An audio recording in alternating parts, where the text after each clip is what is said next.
We have Jim Bush joining us again, and he's coming back to tell the rest of his story. He's going to give a little bit of intro for those who missed last week's episode, and then we're going to go back into answering questions. Thanks. Yeah, hi. My name is Jim Bush. I'm a licensed marriage and family counselor and have been treating folks with trauma and overseeing their care for about the last 33 years. And now I'm in management and oversee programs that serve those folks. Fair enough. Tell me about your experience training with the ACE score, and tell us a little bit about the ACE score. Yeah, so Dr. Felitti and Dr. Anda got together. Now it's been a minute since I think it was around 1975 that they started the ACE study, and it stands for Adverse Childhood Experiences, and they were looking to find correlations between obesity and some kind of some correlation between trauma or abuse and obesity. And so they identified 10 categories of abuse. And they, so it's like, a parent being in jail or in the hospital, being slapped or hit or on a regular basis, witnessing violence. So they kind of define it. And so every person would have a score from 0 to 10. I think about, I don't know, I can't remember now. It's been a minute. Maybe 15% have 1. I mean, if you have divorced parents, that's a 1. So probably half the kids would get that as a 1. But what we saw is hundreds of correlations, especially if you got over 4.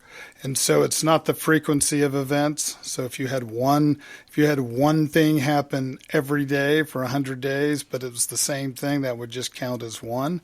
So it's categories of abuse, and Dr. Anda would talk about doses of abuse. And so it's be like, how much trauma did you get? And so the complexity, the more different kinds. So if you had 4 or more, the likelihood of shooting up drugs is like 4,800%, where more than if you had a 0 or a 1 on the score. So what we saw was 0 to 4 would incrementally, whether it would be, drinking or promiscuity or smoking, or pregnancy, teenage pregnancy, we would see increases. The more you had, the more likely it happened, but then some very physical outcomes. So more likely to get pregnant, more likely to miscarriage, more likely to smoke early on, more likely to get COPD, more likely to get lung cancer, and then more likely to die from lung cancer with somebody with a lower ACE score.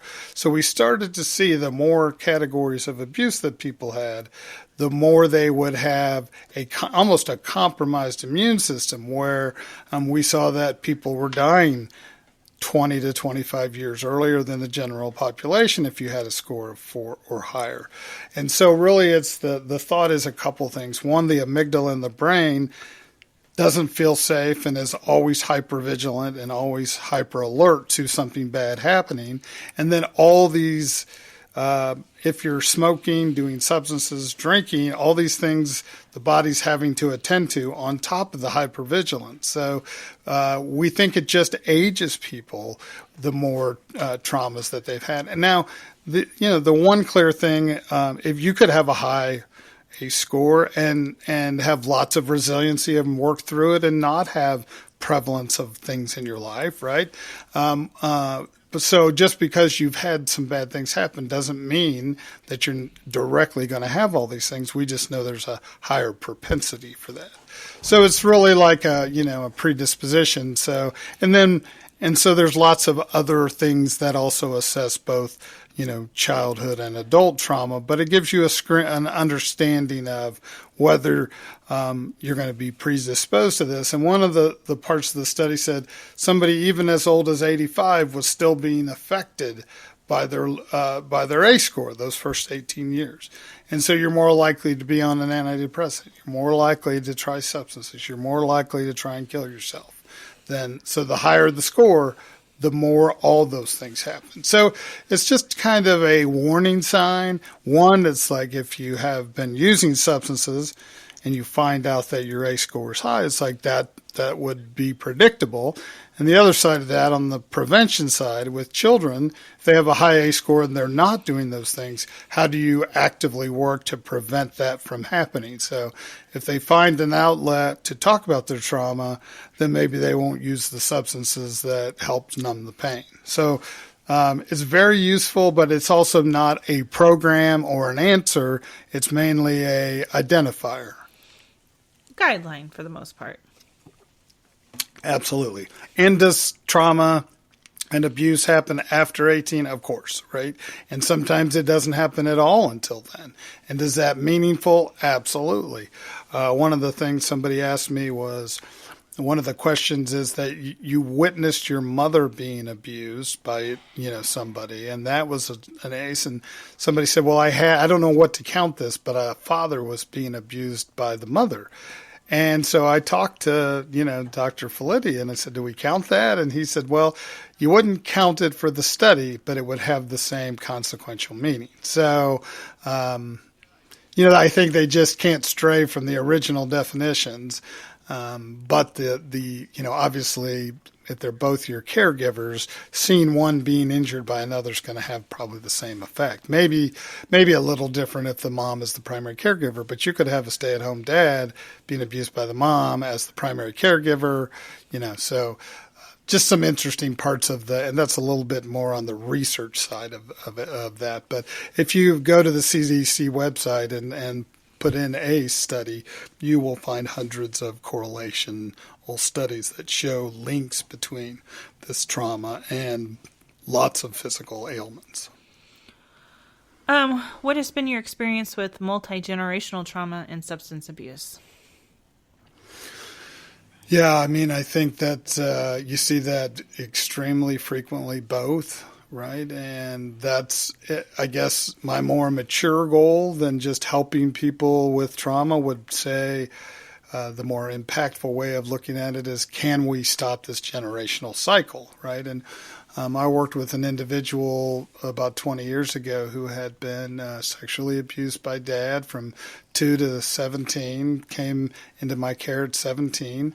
And was extremely damaged, and she started drinking at 9, so she would avoid remembering dad's, perpetration of her when she was sleeping at night. So she was very damaged, but treatment in her teens, she did have an incident with a police officer where she punched him in the face and spent 30 days in jail. She was very bright, and she was able to kind of process through that, and she it ended up going on to college, having a couple of kids, very highly functioning, and she knows that the work she did, both her parents, like her mom actually had borderline personality disorder. She did not live with her. She lived with her dad, who then, sexually abused her and, of course, denied it. The grandma didn't believe her that the dad was abusing her like that. And so we see regularly those generational both, and we know on the substance use side there's a genetic factor that people are going to be more predisposed to addictions when they have the genetic part of addiction. But the trauma part and the abuse part is very, very similar too, because there's some kind of internal mechanism if you're hurting me, and it's always been difficult for me to kind of describe, but you can see it very frequently. If you're abusing me, I don't want to be myself. So you disassociate, so you leave your body. And sometimes the experience that people sometimes say they have is they project it onto the perpetrator, right? And you see these odd relationships sometimes with people that, like we see these studies where they've, kidnapped somebody and they've been with them for a year, and this odd like connection in the abuse. And so it's just it does replicate itself very often. Very similarly to like when I was just in private practice, I'd a lot of times have, a dad bring in a kid. He won't stop fighting at school. He's getting kicked out over and over. And it's like, well, what do you do when you're mad at your kid? Well, I spank him. And so like, when you get angry, you hit, and then when he gets angry and he hits, he's in trouble. And so sometimes trying to see that correlation, that we're teaching them early and often how not to manage it, how not to handle it. And so, but they generally go very much hand in hand. But to be able to, like this girl I was talking about, she knows, I mean, her daughter's extremely bright, honor roll, cheerleader, no abuse, like. Now, has she lived a perfect life? No. She's struggled to maintain jobs. She's had a couple of marriages. She's been attracted to men that sometimes abuse her, right? But at the same time, she stopped the cycle of abuse, and she knows it. And that was more important to her than probably anything in her life, was to have kids that didn't have the experience that she had. And so, yeah, it's very difficult, though, because you also sometimes get ostracized by, oh, you think you're better than us, because you start setting limits. Well, if you're going to drink, if you're going to hit your kids, I don't want to be around. Oh, you think you're better than us, right? There's, some very sad things, even educationally. I saw a young man that we worked very hard to get through high school, and his family wouldn't come to his graduation because, oh, you think you're better than us now. And so the only people he had at his graduation were people from the group home that he lived in. And so sometimes just some, tragic things like that. But we've seen lots of frequency of this going on for generations. And so if you can get somebody the understanding of the power where they can stop that for generations in the future, that's pretty powerful. But it's also, very difficult. Yeah. No, I can relate that. Breaking trauma bonds and not allowing abuse in your life can be very isolating and lonely. Mm-hmm. And at the same time, life-changing for others, right? But there's a cost. There's certainly a cost to that. Yeah. How would you like the mental health field to improve in the next couple of years? I mean, as much as I want to believe that we've reduced stigma, I think lots of people still don't get help because they don't want to be judged. That's where, in some ways, telehealth has opened some doors where people can get care from their couch, their own couch with their laptop or their phone. So I think trying to continue to reduce stigma. I think we continue to see, I think the more like Simone Biles comes out and says, hey, I had anxiety.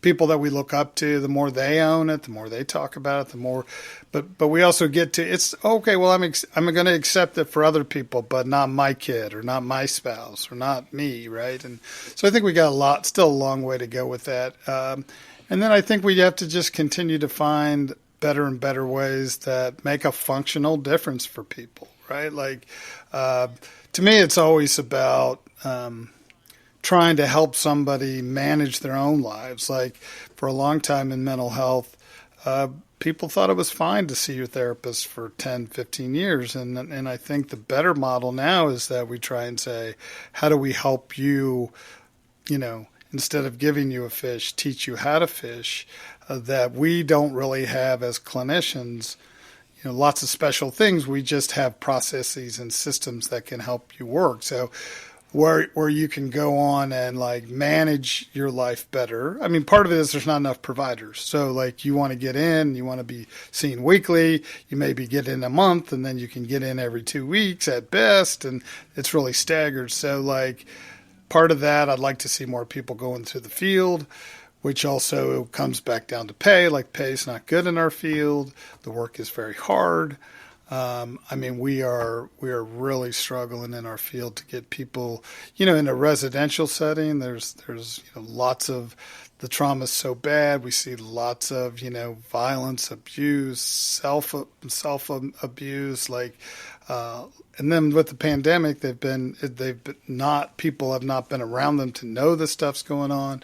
So I guess trying to reduce stigma, get more availability, and continue to try and be the best trained that we can be. What else can we learn from people that have gone through it? And that's where the addition of peer supports has been useful. So people that came out on the other side, they worked through some very difficult things, are now helping us as certified peer recovery specialists to help people engage in treatment. So, hey, I was there too, and I know it's hard to trust, but this is helpful. So and we now pay people that had life experiences to share their life experiences with people, to tell them, hey, here's what an intake is. They're going to ask you 12 pages of questions, and they're not going to help you much today. And then you'll get assigned a therapist, and that therapist is really important that you connect with them. Do you want a male or a female?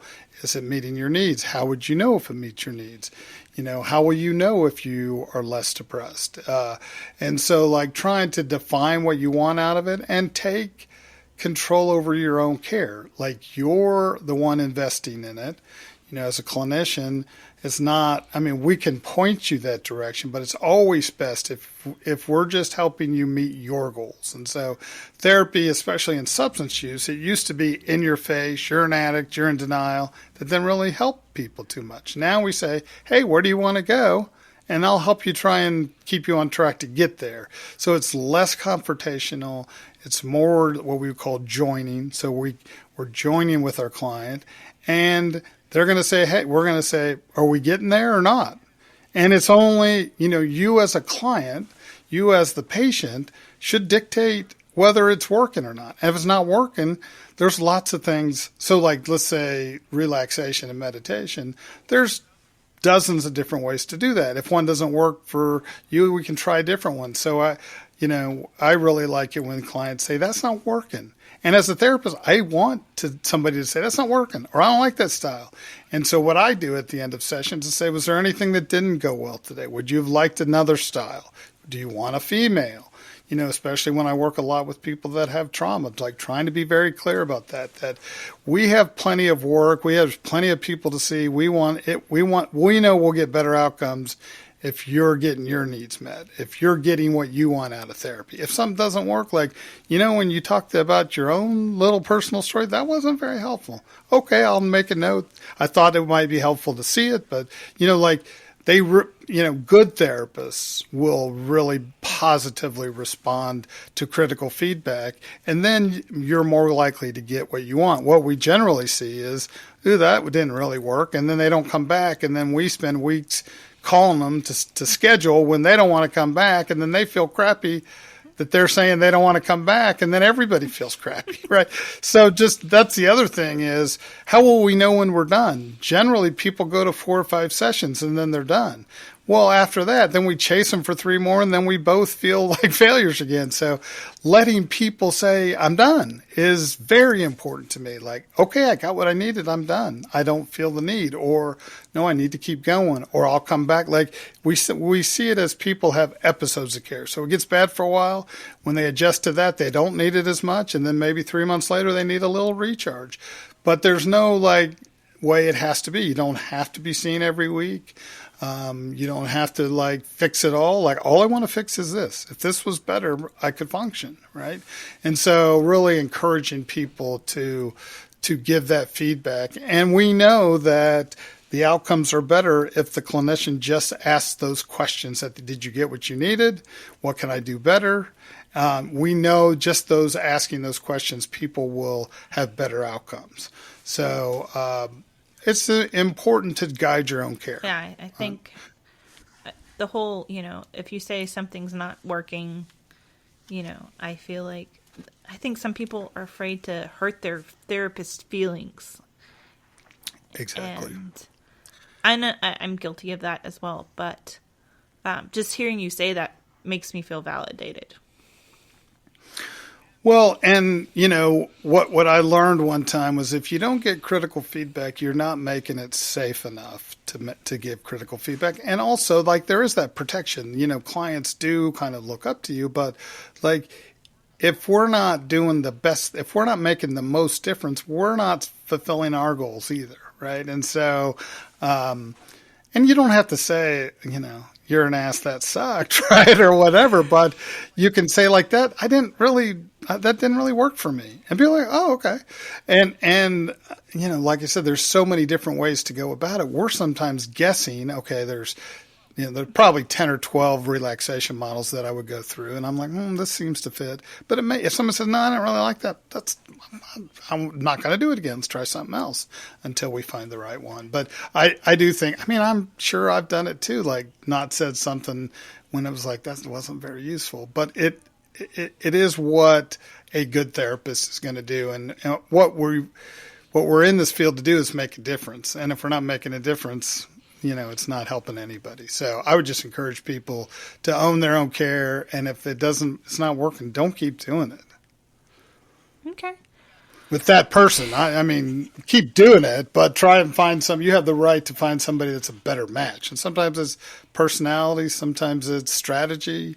But you should be respected with your course of treatment and supported in whatever you're wanting to do. Like, our job is not to judge your path. Our job is to get you where you want to go. And that's what's different in my career was we were a little bit more, also, we're 8 to 5 and you have a job and then you don't come it because you can't get off work. And then we say, oh, you're resistant. Like, oh, no, I can't get off work. Our field has been a little self-absorbed. So it's like, are you doing evening hours? We have to think about, we try, one time the, organization used to say, people don't fail, plans do. And really trying to say, people aren't trying to resist treatment, like sign up and then not do it. But if they got 3 jobs, maybe, 8 to 5 doesn't work, right? And so trying to figure out how do we actually serve people instead of judge them. I think the field sometimes gets too judgy about our clients, even though all of us therapists have our problems too, right? We want our therapist to stay till 7 because we have patients till 6, right? So, but it's hard work, but it's very gratifying, and especially for me, probably the most successful thing is when you're able to stop that generation of abuse. That makes my whole year when you find a case like that, because you just think about how many dozens of people could be affected by one person's stance, and they might have suffered to do that. And sometimes people don't have kids because they don't want to bring them to that, and so they're going to stop it that way. But I think it takes a lot of courage and bravery and strength, and it's hard. It continues to be hard. But the power of not replicating harm, and we as a system have to still keep saying, are we punishing symptoms? Like, we never want to re-traumatize somebody by punishing symptoms. And that's where I get worried about people with borderline. If we judge them about their symptoms, we're re-traumatizing them, and they don't want to be like that. But it's easy to judge because the symptoms are ugly, right? They're very personal and very harming. And so, trying to just deflect it and then set a limit. When you talk to me like that, I'm going to walk away because it hurts me too much, right? Versus, losing it on them, which is the instinct, because they can say horrible things and very hurtful, and they know it. But they're really responding to covering their pain, but then they create so much pain, it's just hard. It's a vicious cycle. It very much so. And their lives generally always stay that way. It's hard to recover from. You can get better, you can manage it, you can manage to a certain point, but that hole's going to be there. And so either you can cope with it, or you just have lots of failed relationships with people that you love. Yeah, and it can be very painful. Yes. What advice would you give trauma victims? I think most of all, probably to try and get help, that people can and do recover every day, that the power of stopping generational abuse, but also finding somebody that's knowledgeable and knows what they're doing and can actually help you. And if they're not helping you, find someone else. I think that's, but it's really hard to go at it alone, and yet for 35 years, I've dealt with pretty much only trauma. And so like people know, they know how to help. They know it's not like they're going to go, oh my gosh, I can't believe that's the worst story I've ever heard. I mean, it's also hard on providers, that there's a secondary trauma that I said to myself when I left graduate school, if I ever got used to hearing these stories, I'd need to get out. And I can say to this day, every day I hear stories that it's a struggle with, right? That a life experience of a young person was so tragic. And then I also continue to be inspired. If they can go on through their day and fight to see another day, my little things about my little life don't seem so bad. So I try and gain courage from them. And I also try and tell them, your strength, your bravery helps me be stronger. Because, and the girl that I told you about that was molested by her dad, I'm like, if you can deal with this, life is not going to be that bad because there's nothing worse. And she's like, that's right. In fact, she posted something today on Facebook about, someone believed in me once and now I made changes in my, community. And like, that's powerful stuff. And you rarely get, much of that knowledge. When they're better, they leave and you don't hear from them. But at the same time, you just have to know, you just have to be committed to not being judgmental, not taking it personally and doing your best. I always tell people, especially in residential, if we give them our best every day, they're still going to struggle in a big way. This is not an easy course. So we can't show up halfway to work. Like we got to give them everything we got, every resource we got, whether it's for housing or relationships or getting off drugs or finding a new way that you don't hurt yourself, whatever it is. But no, even at our best, life is going to be tough. So it's a big commitment, but it's also a life filled with knowing you did the right thing. You put your head on your pillow at night saying, I did my best to help, right? And sometimes, a lot of times, you feel like you're not making a difference, but I think we are. Okay. What are some innovative treatments out there that you're a fan of in the mental health field? I mean, I think we've probably covered them, like in the EMDR, the efficacy there, the DBT, trauma-focused CBT.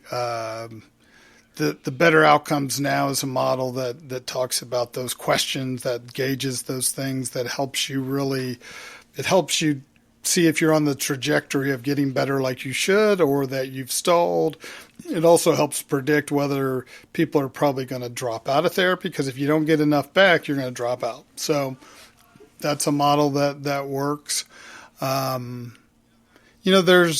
We've seen a lot of efficacy with very severely depressed people where they still use the electric shock therapy in a very different way. They used to do few episodes, very strong and powerful, and lots of damage to the memory. What we see to this day is, maybe several sessions with low doses. We see less of the damage to the memory piece, and sometimes people go from perennially suicidal and almost hallucinating to functioning. The weird thing is, one, you don't want to do it unless there's no other alternative because it's risky. And two, we still don't really know why it works. There's a lot in psychiatry and psychology and the brain that we just don't know why it works. And same with medications. There's usually something that works. We don't really know why a lot of times, or it takes a lot of different combinations or different trials. I wish we could get better, and I guess there is some technology, the genome therapy, where on certain diagnoses they figured out they can read your genomic pattern and say you will respond better to this classification than that, and so they jump to past ones that they're pretty sure won't work. So if we could get better at that applied to more diagnostic things. I mean, I think the frustrating thing, you're super depressed, you're suicidal, well, here's some antidepressants, it'll start working in a month. That's a very long time for somebody who's severely depressed, right? And like a psychiatrist said, it doesn't like magically start working on the 30th day.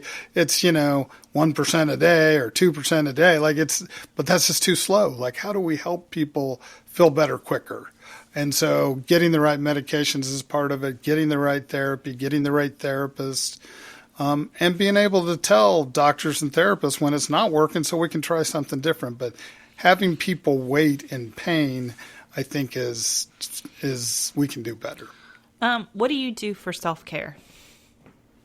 That's a good question. One of the things, like in the trauma work that I do, we do require everybody that we work with to have a self-care plan. We don't dictate what it is. We don't enforce that it happens. But, I have a hour drive to work and an hour drive home, and that's where I spend a lot of my time, de-stressing. I've been listening to a lot of jazz and some classical music. Bach has some upbeat stuff. What I like about those two models of music is there's no words to detract me. So I have to be more genuinely what does this music make me feel, which takes me off of, the abuse that I heard earlier or whatever.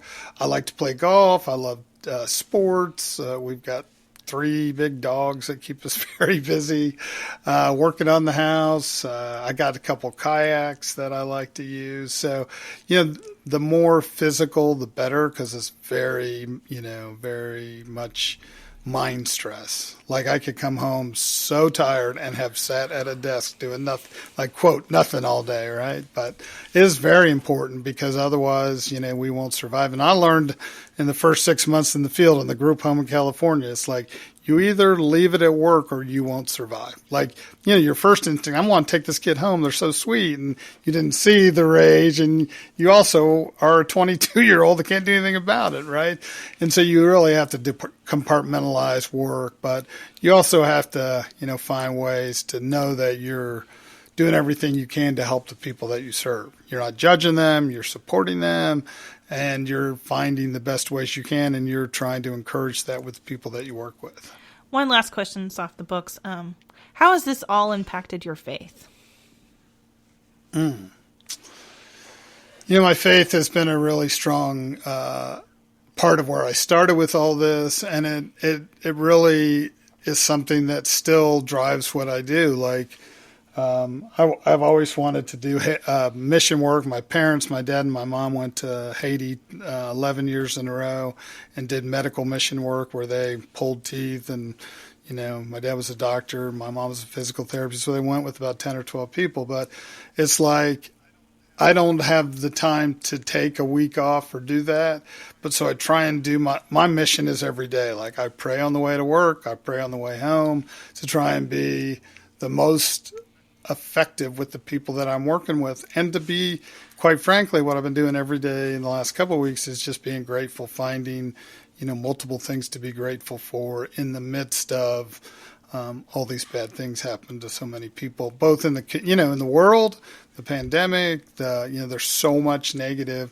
I'm trying to stay away from the news. I feel like I need data, around the pandemic because we have, recently had to put a stop on admissions because we had in January, we out of 73 staff, we had 37 COVID outbreaks. And so trying to stay open was important. But at the same time, trying to not see all the bad, because it's just your brain just gets worn out on this isn't a safe place, if is what it feels like over time. So, but I feel like it strengthens my faith in terms of my job, my responsibility to be there for somebody else. Okay.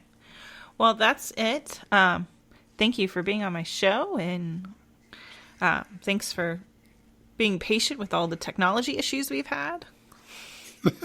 Mostly on my end, I will say. But yeah, I'm glad we were able to do this. This was great, and I appreciate the opportunity to share my thoughts. And certainly, they're mostly just my thoughts, right? And my life experiences, and they're not everybody's. But I'm pretty passionate about them for me, and so I appreciate the opportunity to share it. All right, thanks, guys, for listening. We'll be tuning in next Thursday, and you can always follow us on social media and on the website at rachelonrecovery.com. Thanks for listening.